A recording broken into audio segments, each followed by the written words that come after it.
À la sortie du Air Force One, Joe Biden pose pour la première fois le pied en Asie en tant que président des États-Unis. En Corée du Sud, le locataire de la Maison-Blanche a voulu une arrivée très symbolique sur la base militaire américaine d'Osan. Le but, réaffirmer la puissance des États-Unis dans la péninsule, face à la Corée du Nord, mais aussi face à la Chine voisine. Dans cette confrontation à distance, Joe Biden met l'accent sur la sécurité économique, en visitant avec son homologue coréen une usine Samsung.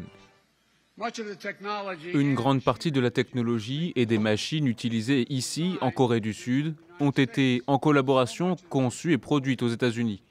L'avenir du monde va être écrit ici, en Indo-Pacifique, au cours des prochaines décennies.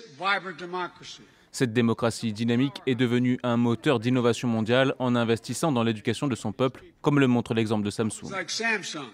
Washington souhaite contrer la domination chinoise dans les chaînes d'approvisionnement du monde entier et mise pour cela sur le rôle de la Corée du Sud et du Japon, où il doit se rendre dimanche prochain.